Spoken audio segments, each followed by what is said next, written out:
Hello, and welcome to the Motivational Millennial Podcast. I'm Blake Brandis. And I'm Ivy LeClaire.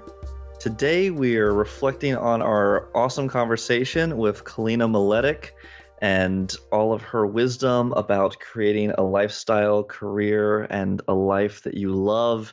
And today, we're specifically going to be reflecting on some of her great points about social media and how we show up on social media and the role that social media plays in our lives. So, Ivy, what did you appreciate and what point really stuck out for you from the conversation with Kalina?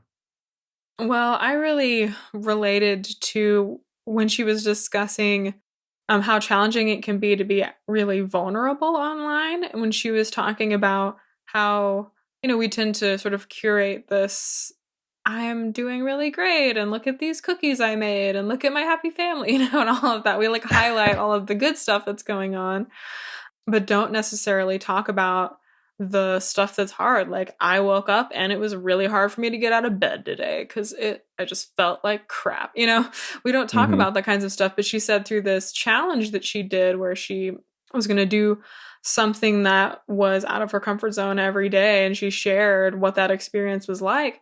I remember her telling me through the process, she didn't share this in the interview, but she would say, it's like, some days she's like, I don't know what to talk about, and I'm just going to go on there and make a video about, I don't know how the heck to talk about right now. So I'm just going to be here. And that for her was getting out of her comfort zone in kind of an interesting way. And so, I think that this concept is really interesting and important because I think that being vulnerable online can be a really valuable thing. It can be something that's ultimately empowering for other people, particularly if you're being vulnerable once you have done some healing through the process. I think when you share vulnerability, I guess it just kind of depends. Like if your vulnerability is something really tragic and hard has happened to me right now, can I get support from people? Can someone come over and hang out with me? Can someone send me, a casserole or whatever? That can be really beneficial. But I think that the type of vulnerability that can be really empowering is, once you've gone through something hard and you are sharing your experience in a way that's really raw and authentic, even if it's a subject that's hard for people to talk about. For myself, that subject is anxiety and mental health. People tend to just sort of sweep that under the rug. So it just feels like it can be so empowering and helpful for other people when you come and share your stories, share your authenticity in a vulnerable way, and share what that process was like for you, the ups, the downs, how you've overcome it, or maybe you're still going back and forth. It helps people have a common humanity. Yeah. And dispel some of this curated stuff, because sometimes, when I'm on Facebook, I start to feel, it can be anxiety inducing for me because there's some part of my brain that is in comparison mind, and it's like, oh my gosh, look at what everybody else is doing. Even if that's not conscious, my brain still does that, I think. So I think that when we bring our true selves to the online space, it can help create shared humanity and experiences that are really important. Yeah, two phrases from the motivational speaking community come to mind with what you're saying. One is heal the wound, show the scar, meaning that, and this is a little different because social media is kind of different than a formal presentation, even a school presentation. But what I mean by heal the wound, show the scar is that when you're presenting something to an audience, you may be presenting it to ask for help, like you said earlier, in which case, awesome. Then that is certainly a worthy use of social media to reach out to people when you need help. Versus in a presentation where the value is certainly in the rawness, but there needs to be enough processing that the presenter is not processing on stage, because the goal is to let the audience feel the impact of that. And it doesn't mean not to get emotional. It doesn't mean not to be real. Quite the opposite. It means to show the humanness and the pain and the hurt and the processing, but to do it in a way that is constructive and helpful for the people watching. And the other element from the motivational speaking world that I think really applies here is this idea that your vulnerability makes you human, your humanness makes you powerful. And Mm. so when you show up with vulnerability, it allows people to connect and relate to you, like you're saying. And that shared humanity allows you to have an effect on people because they trust you. They're willing to listen to your experience and share whatever it is your truth is. So I don't want to muddy this too much by drawing these contrasts because obviously sharing something on social media is somewhat different than providing it in a presentation context. But I think those hopefully might be two useful concepts as we're thinking about how we share something vulnerable in a way that's constructive, if that's the goal of it. Yeah, and I think that I don't know, I guess when we're talking about the theme sort of being our relationship with social media, yeah, I mean, I think there's definitely some positives, right? We talk about social media and the positive negatives all the time because it's both. But I think when we're speaking specifically around vulnerability, I feel like the positives are, yes, shared humanity, because I think feeling isolated and feeling like you're the only one experiencing this certain thing, whether it be depression or poverty or whatever it is going to be, feeling like you're the only one can, lead to depression or exacerbate depression, like Mm-hmm. it's great to have that shared humanity, but I also sometimes wonder if it can become an unhealthy proxy to developing healthy supportive relationships that they don't have to be in person, but it's like social media is like Facebook becomes this its own separate entity to you, and you have like Totally. a relationship with Facebook that, yes, you have these individual relationships with the people in there, but it becomes a relationship with the thing itself. Like Facebook, it's like, you know what I mean? Because when you go in there and you're just scrolling, it's just like this massive ocean of like emotions, and oh, that's funny, or oh, that's sad, or oh, that's tragic, and it becomes a whole other entity in and of itself. And so you have a relationship with that thing. And, I know for me, it's like for a period of time, I would subconsciously click on that Facebook thing whenever I say Facebook thing, Facebook app on my phone, whenever I was feeling lonely or disconnected. Mm-hmm. It wasn't just about, like, if it was about connecting with one person or a few people, like, I could just text them directly. You know Sure. what I mean? I could just be like, hey, I'm feeling lonely. Can we talk or can we connect right now? But it's about like feeling like you're, having that relationship with Facebook itself, and like the mass conglomerate of all of this media and stuff that's being, I don't know, broadcast at you. And part of the loneliness, ironically, I think is being alone with our own thoughts. Like, I think so much of just wanting to automatically go to the phone, go to the phone, go to the phone whenever we have a free moment is about wanting to escape from the feeling of aloneness Mm-hmm. in whatever way, even if we're surrounded by other people. Yeah. So then your relationship is with Facebook itself rather than with the people that are on there. It's with, I'm going to make this post and I'm going to get validation for my emotions. But you're not thinking about the individual people who are validating your emotions. You're just thinking the number, the quantity. Is it 5 people? Is it 10 people? Is it 30 people?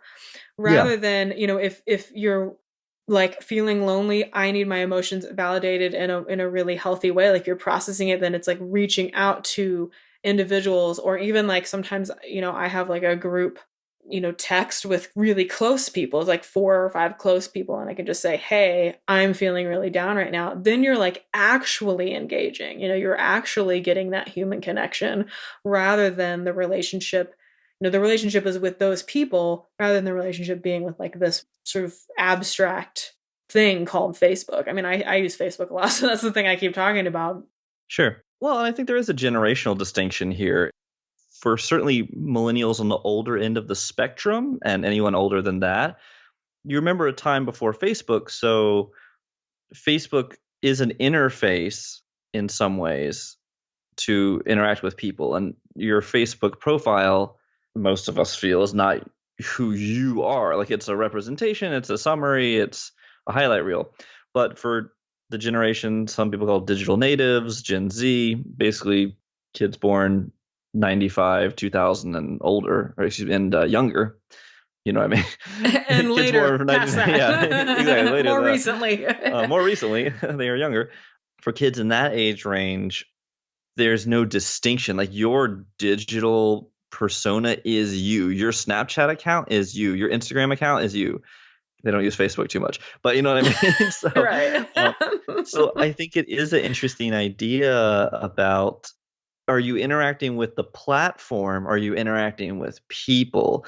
And that's a really important distinction because it can feel like a proxy for connection. But if all we're doing is staring at our phones or our computers, then we are just eyeballs for advertisers, ultimately. Oh, that's intense. Yeah, and we're getting sort of like a false sense of connection. It's like, okay, this is how I feel about donuts. Like, sure, do I like donuts? Yeah, it's because everyone likes donuts. But I'm just saying, I would prefer, like, if I feel differently when for breakfast I have a nice omelet with some veggies and cheese in there, or if I have a donut from Krispy Kreme. Like, I ate the thing, but one is going to have very little substance, last not that long. I'm not going to be really fulfilled or sustained by that thing, which obviously I'm talking about the donut and not the, but that's kind of what it can feel like. And it's like kind of more fun to eat a donut for breakfast than it is to eat an omelet. You know, you kind of like, you get like a little bit of that taste without the hard work of making your own dang omelet. And I think that that's kind of the same, at least in my own experience, of I'm getting some connection through social media. So I feel not so alone, but I'm not actually really connecting in the same way that if I pick up the phone and call someone and I say, I'm hurting right now.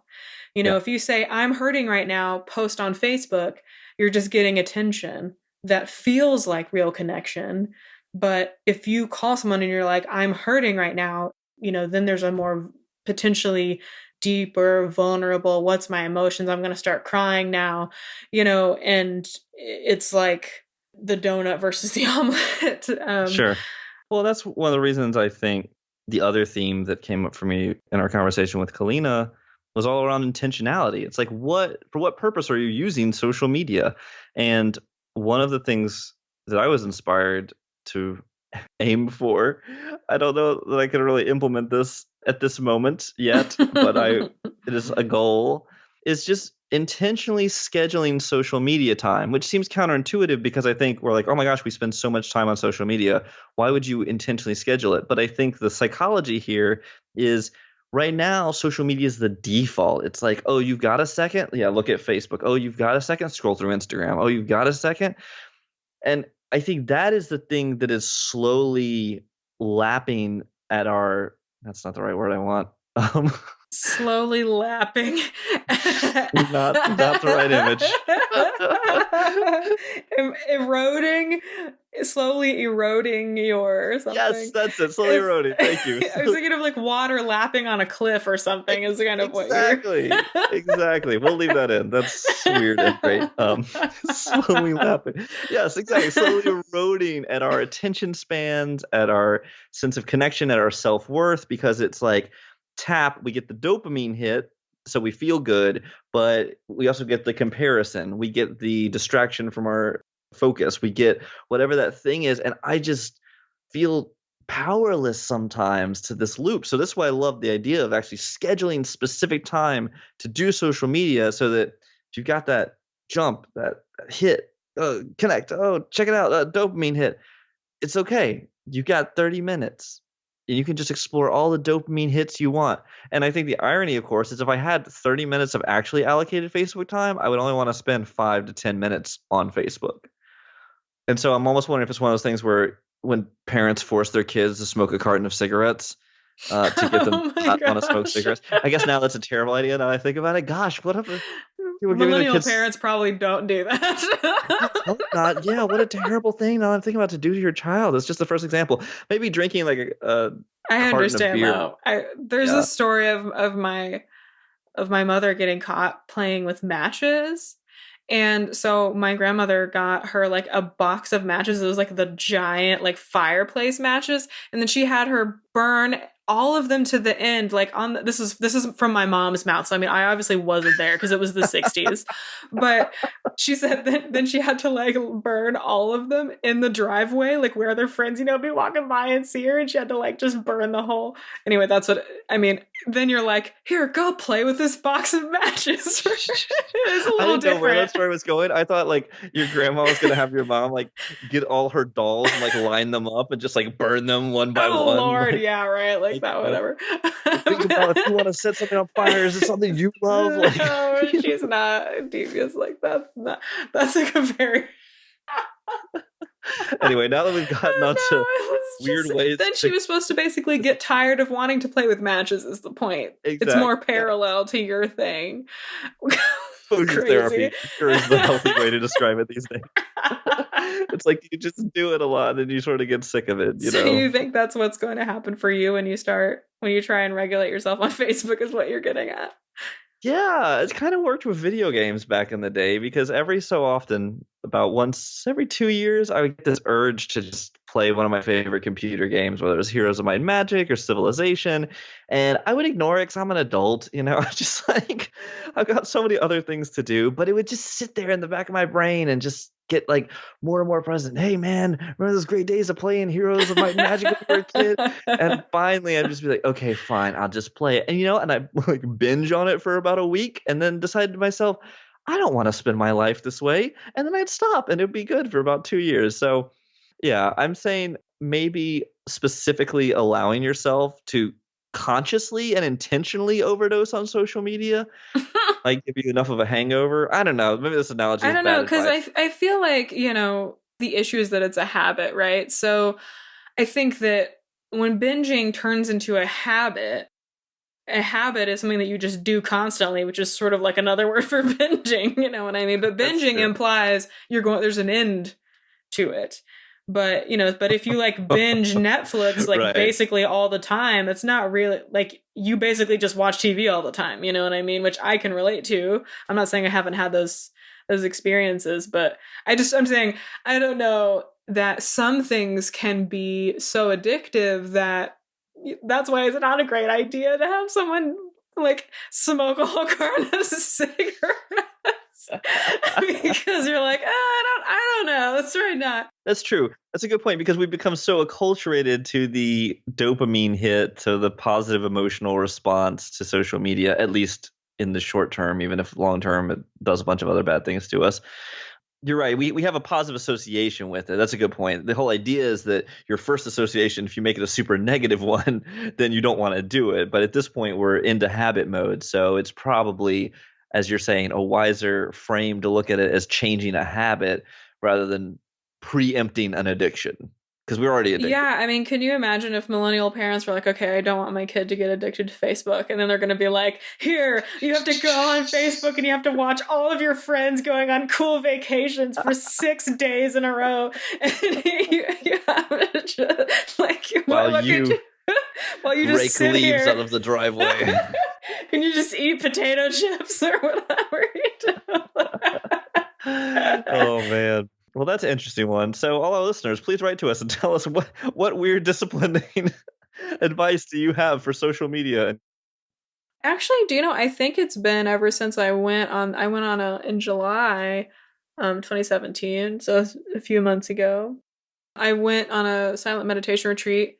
You know this, Blake, but I was gone for a week, and I just haven't really been that into social media since then. Like I'll notice if I spend more than 10 minutes on social media, I start to get kind of unhappy.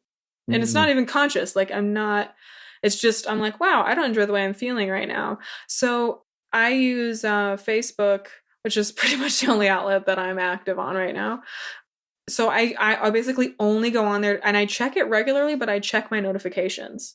I use Messenger and I check my notifications. So like if I share stuff, or if somebody is like trying to communicate with me or they are connecting with me on Facebook, I want to make sure that I'm responding to them.